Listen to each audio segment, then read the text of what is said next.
The past year was particularly bad, a bad one for New York State Corrections Department.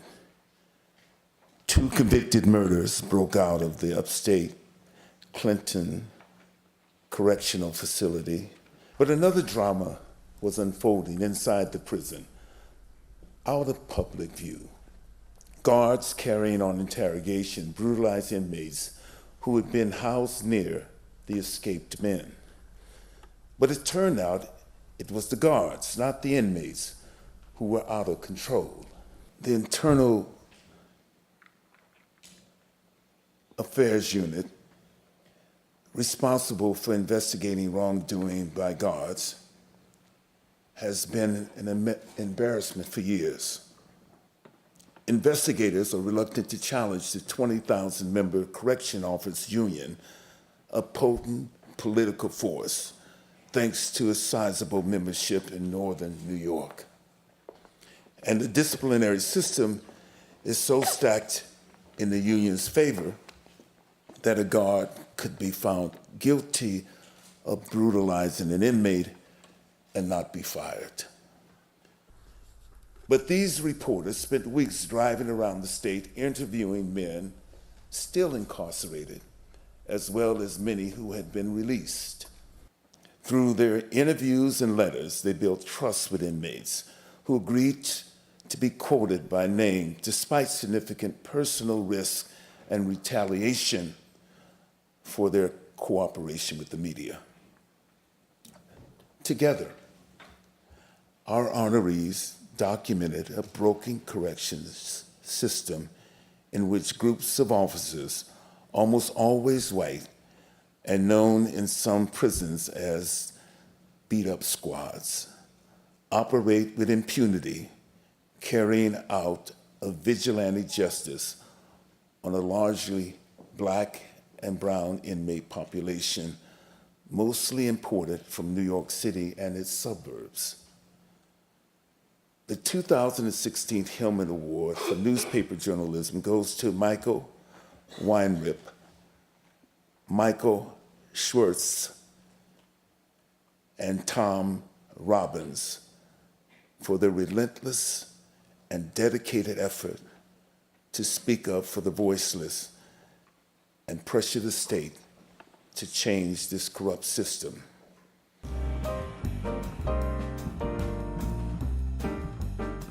Inmates and prison officials alike all acknowledge that the vast majority of guards are decent men and women who do their jobs well. But those who practice brutality are quick to invoke what they call a blue wall of solidarity against the criticism. It's really a blue wall that they're hiding behind. But it'll probably take another Sidney Hillman to figure out how to solve that problem. Finally, something a prisoner at Attica said to me during a visit last year has stuck with me. This prisoner has detailed the often casual brutality that inmates encountered from guards and the kind of fear that permeated the prison on a regular basis. And then he interrupted my questions to ask one of his own. And he said, so how come it is that all you guys in the media are so focused on Guantanamo and the torture down there, but you don't focus on what's happening right here in your backyard?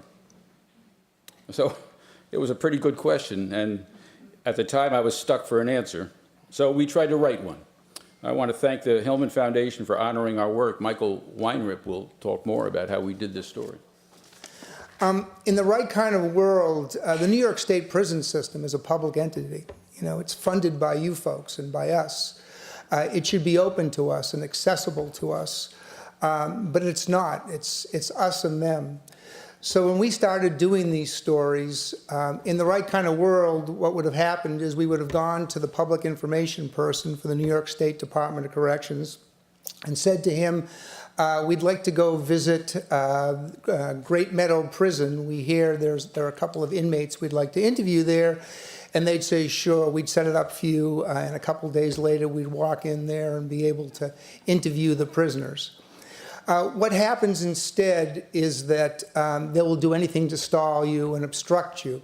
So we would ask and we would wait and we would wait and nothing would happen.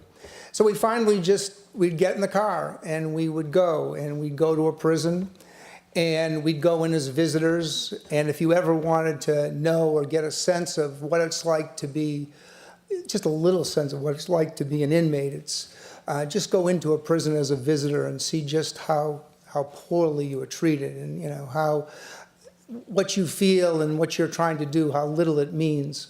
So we'd go in there and we'd sit at visiting hour, and the visiting room would be full of African American men and their families visiting them. And we'd be sitting there and asking all these questions. And we couldn't have paper in there, we couldn't have a pencil. It was a democracy, but we couldn't have paper or a pencil. And in that way, we went around the state and found 5 or 6 inmates who had been at that prison when that poor man was pushed down the stairs and then dragged around while he was dead. And they were all brave enough to let us use their names. And we'd say to them, you could suffer retribution. And these were people who did some terrible things. These were people who'd murdered someone or raped someone. A lot of it, though, had happened 30 or 40 years ago when they were 19 years old. And they were totally different men now, but society really isn't much interested in that. So we put all that together, and we knew there was a video we heard, and there was going to be a civil court case. The state would never give us anything like that. The criminal justice system wouldn't make it public, again, even though all of these things are funded by you, the taxpayer.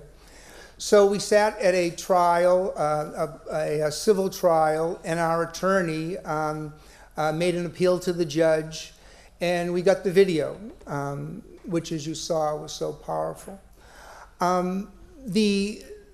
Just the last thing I want to say about this, we're trying to get, by the way, another video in another case that was made public at trial, and we want to post it on the Times website.